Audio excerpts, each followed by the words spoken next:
Welcome to this strategic briefing. Today, we've got a really critical explainer for you, focusing on an urgent operational threat that's currently hiding in plain sight right inside your tech stack.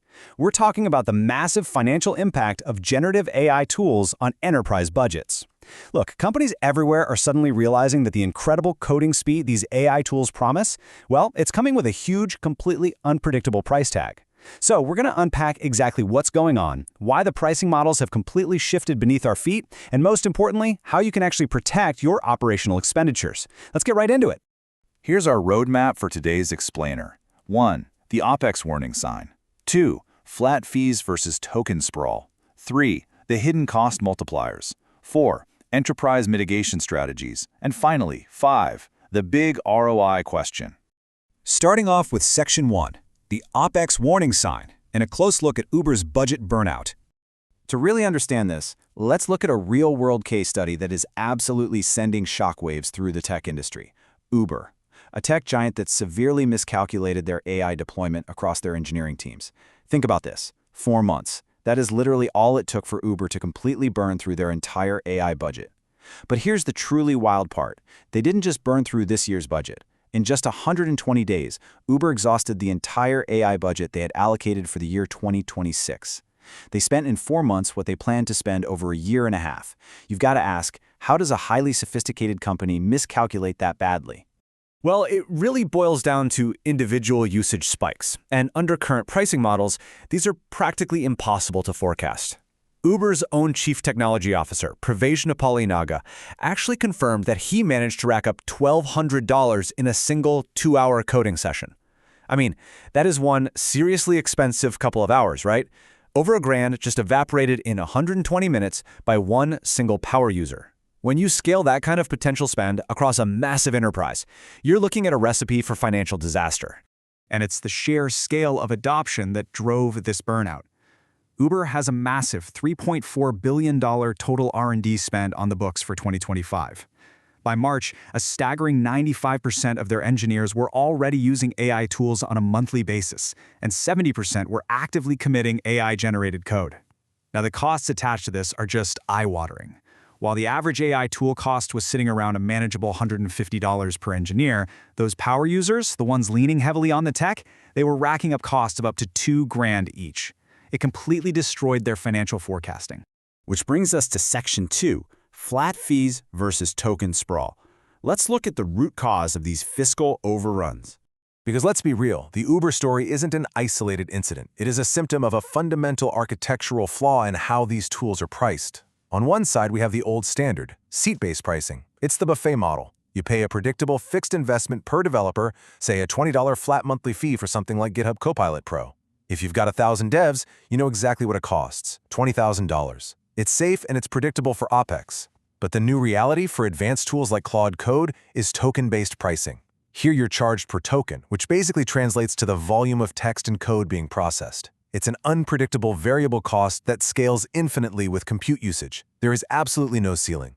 And this shift has triggered a dangerous new phenomenon. We call it token sprawl.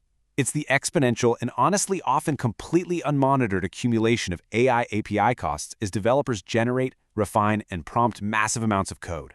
Because developers are essentially treating these tools like a bottomless well, generating dozens of iterations, asking huge complex questions, feeding entire repositories into the context window, the tokens just multiply exponentially behind the scenes. Make no mistake, token sprawl is the silent killer of enterprise profit margins. Moving on to Section 3.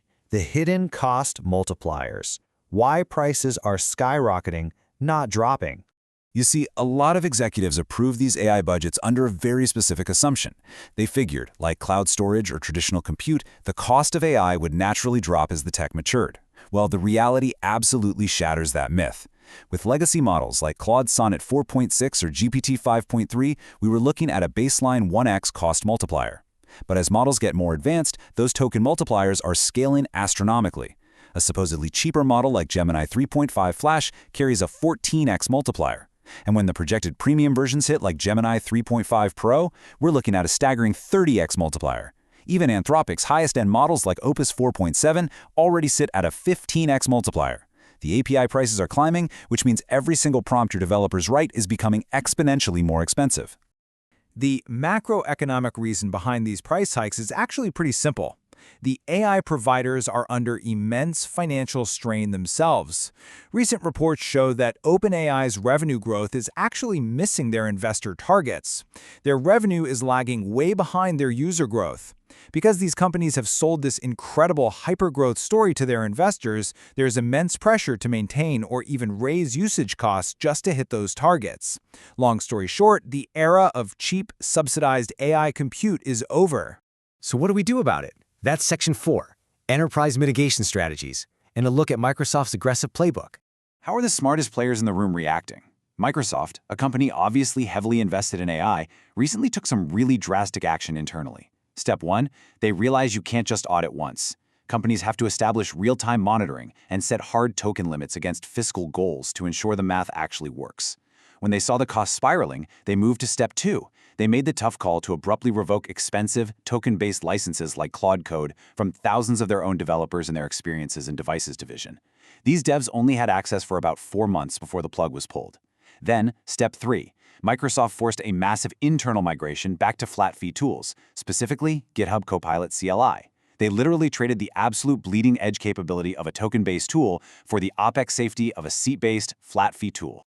If you map this playbook against the broader market right now, executives basically have 3 lanes to choose from. First, Western models like Advanced GPT and Claude. They rely on high token multipliers, and the market reality is this is just becoming unsustainable for wide-scale enterprise deployment. Second, you have flat-fee tools like Copilot, seat-based, predictable, and OpEx safe. And finally, we have Chinese models like DeepSeek. Right now, they're offering heavy discounts, up to 75% off until the end of May, acting as a sort of temporary cost oasis. But a quick warning, even their advanced models, like Qwen 3.7 Max, are starting to raise input and output API prices. That oasis is not going to last forever. And finally, Section 5, the ROI question. Does more code actually equal more value? This brings us to the most critical pivot of the whole explainer, shifting from cost mitigation to fundamental business strategy. Look, we are burning millions of tokens to write code faster than ever before. Developers are definitely moving quicker. But at its core, every line of generated code is not guaranteed revenue. Honestly, code is a liability. It's a responsibility you have to maintain, an obligation you have to secure, and a potential risk you have to test. Just because an AI tool lets an engineer crank out 10 times more code in a single afternoon, that doesn't automatically translate to a 30% bump in company revenue.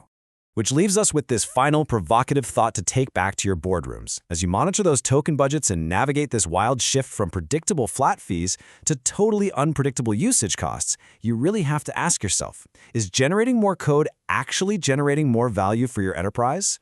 Or are you just paying a massive premium to generate more liability? Thanks so much for joining us for this explainer. Take a hard look at those AI licenses, put those limits in place, and make sure your tech investments are actually driving real returns.